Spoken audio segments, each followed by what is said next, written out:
If you don't think this is killing baseball, you have absolutely no right to talk. All right, because if you're not from California, you're probably not even thinking that the Dodgers are ruining baseball. But look at this.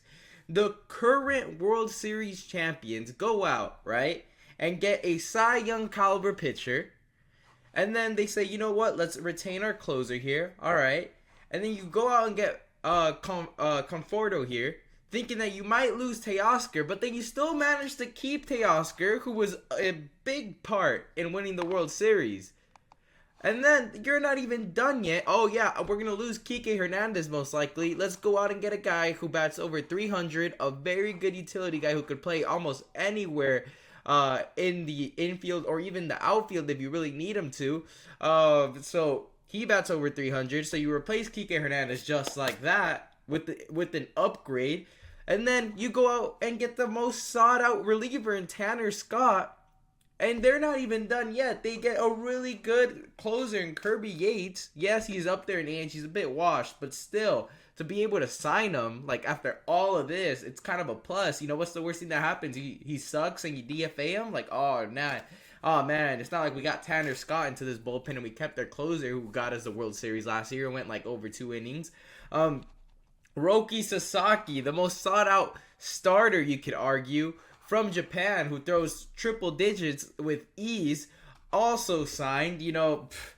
This is absolutely insane. And the thing is, you're going to be like, everybody else could have signed him, but it's kind of insane because you can't tell me 1.2 billion in deferrals on a team, right, is good for baseball. I have not seen deals with this magnitude, like the fact that 1.2 billion in deferrals for this team that just won the World Series and then they upgraded, you cannot tell me that is not bad for baseball. I do agree. You're going to say, oh, there needs to be other owners that spend more money. Look at the A's, look at the White Sox, look at all these other teams. I agree. There should definitely be like, oh, you have to spend this amount.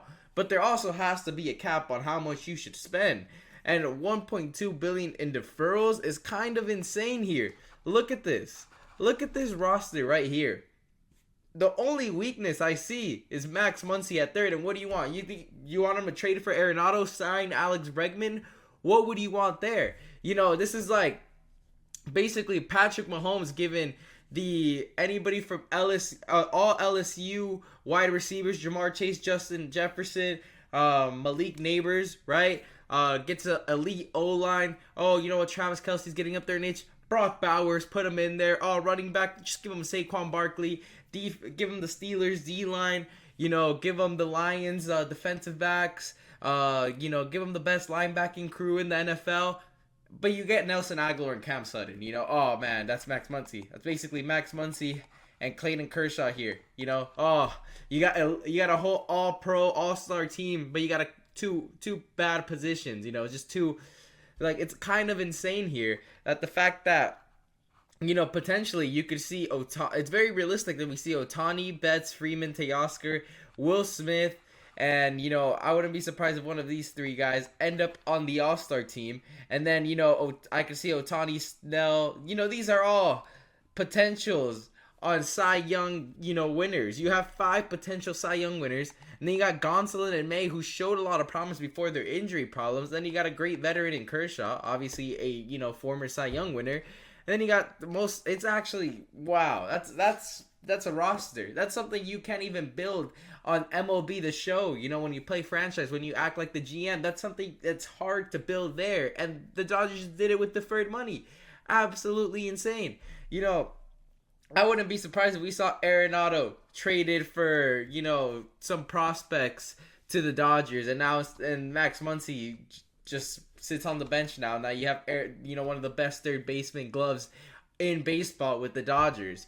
It's absolutely, why even play the next season? Just give it to the Dodgers, and people are going to come out and say, oh, you know what? It's been the biggest drought in sports to have a team repeat. Well, guess what? That drought's over. Because worst case scenario, Otani's going to get eased into it, but Blake Snell's coming in straight away. Yamamoto's coming in straight away. I think Sasaki has a bit of a shoulder thing, but Glass now too, coming off an injury. But these guys are going to come back, and they're going to be lights out. These 5 guys right here, can be aces on, you know, more than 50% of the league. And that's the real truth right there. Look at the potential in starters. You got a varsity and a JV, and this JV team right here is a top 20 rotation in the league. You know, what are you taking, the White Sox rotation or these five guys? You know, Gonsolin was a former All-Star. You know, Dustin May is a good pitcher when healthy. You know, Bobby Miller showed, you know, if he gets the stuff together, he could be good. You know, at one point they thought he had the potential of being an ace. You know, Stone has had really great outings. And, you know, Kershaw's a good veteran. Look at the Giants signing Justin Verlander, basically the equivalent of Kershaw. So, you know, it doesn't even matter. This team is winning 100 games. This team is, you know, running through everyone. The only teams I see any trouble with them is having any, you know, giving the Dodgers a run for their money in the NL is obviously the Padres. If they keep it together, they're looking like they might like trade Arias or Dylan Cease, or, you know, they kind of want to save money for some reason after, you know, taking the Dodgers for 5. That series could have gone either way. So I don't know why they were trying to get rid of players when they should be upgrading, but that has to do with new ownership. Then you got the Giants. I don't see them as a factor. I think if they get Pete Alonso, maybe we're talking. But if not, you know, Diamondbacks, I don't really see them as a factor either. Braves, Phillies, I see them giving the Dodgers trouble. Not the Cubs. Definitely not the Mets. You know, they just have 2 good hitters and a good pitcher, and that's it. I would have thought they would have upgraded a lot more bringing in Soto. Kind of insane, but the fact that also the Mets a couple years ago went in and brought Scherzer and a couple other hitters, and then they put in a little Cohen tax, and this is coming from a non-Mets, you know, supporter. I actually don't want the Mets to do good. If I had to decide the Mets' fate, I would want them to not, you know, make the playoffs. But Cohen came in and upgraded his team, right? And then they put a little Cohen tax on him. But the Dodgers, when deferrals, they just said, hey, y'all do what you want. That's called the West Coast bias right there. Because when the Mets started spending a lot of money to upgrade their team like the Dodgers did at one point, and the Mets weren't good when they were upgrading like they did, they got taxed. But the Dodgers, nobody's touching them. Nobody's touching them. Absolutely pathetic. But anyways, make sure to leave a like and subscribe for more videos. Leave a comment down below if you think what the Dodgers are doing is good for baseball. My point is, yes, I understand other teams can sign these players, and there definitely should be a floor, you know, minimum.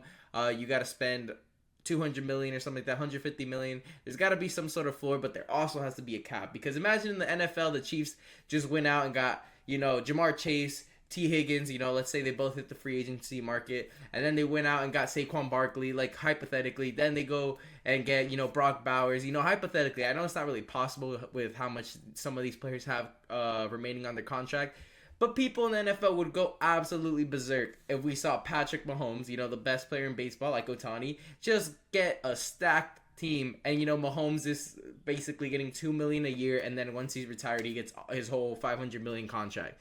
People would go absolutely insane.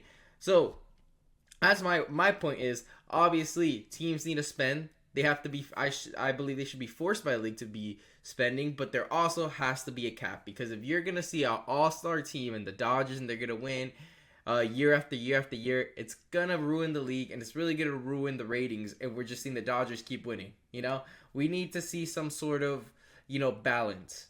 So I agree there should be a floor, teams should spend, but also you got to restrict teams like the Dodgers. But anyways, thank you guys for watching.